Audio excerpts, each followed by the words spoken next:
Lionel মেসিকে ফুটবলের ঈশ্বর আখ্যা দিলেন ব্রাজিলিয়ান মিডফিল্ডার ক্যাসেমিরো।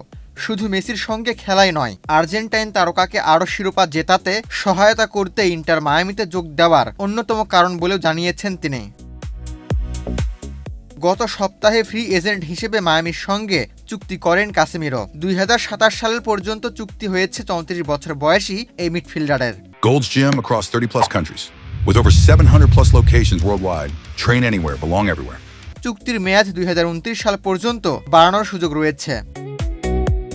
গত মৌসুম শেষে ম্যানচেস্টার ইউনাইটেড ছাড়ার পর ক্যারিয়ার চালিয়ে যাওয়ার জন্য আরও বেশ কিছু বিকল্প ছিল ক্যাসেমিরোর সামনে। ইতালির ক্লাব থেকে প্রস্তাব পেয়েছিলেন তিনি, তবে মায়ামির আকর্ষণ এবং 8 বারের ব্যালন ডি'অর জয়ী মেসির সঙ্গে খেলার সুযোগই শেষ পর্যন্ত তাকে টেনেছে। বৃহস্পতিবার এমএলএসে নতুন ক্লাবে পরিচিতি পর্বে সাংবাদিকদের ক্যাসেমিরো বলেন, আমার জন্য নিঃসন্দেহে সর্বকালের সেরা খেলোয়াড়ের সঙ্গে খেলতেই এখানে এসেছি। আমি এটি উপভোগ করতে চাই, তাকে জয়ের ধারায় থাকতে সাহায্য করতে চাই, কারণ সে একজন বিজয়ী। আমিও জিততে ও প্রতিদ্বন্দ্বিতা করতে চাই। মায়ামিতে যোগ দেওয়া নিয়ে তিনি আরও বলেন, আমি যেখানে থাকতে চেয়েছিলাম সেখানেই আছি। ফ্রি এজেন্ট হিসেবে ইউনাইটেড ছাড়ার পর ইতালিতে যাওয়ার সুযোগ ছিল, অন্য জায়গা থেকেও প্রস্তাব পেয়েছিলাম, কিন্তু শেষ পর্যন্ত আমি এখানে আসতে চেয়েছি।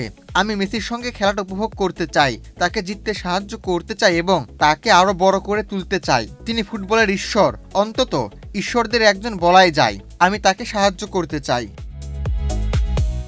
2023 সালে মায়ামিতে যোগ দেওয়ার পর ক্লাবটির হয়ে লিগস কাপ জেতেন মেসি। এরপর 2024 সালে সাপোর্টার্স শিল্ড এবং 2025 সালে এমএলএস কাপও জেতেন আর্জেন্টাইন তারকা।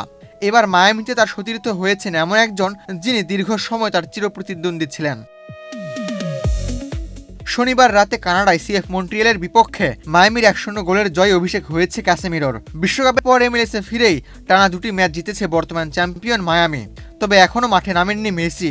বুধবার 39 বছর বয়সী আর্জেন্টাইন ফরোয়ার্ড দলের সঙ্গে অনুশীলনে ফিরেছেন।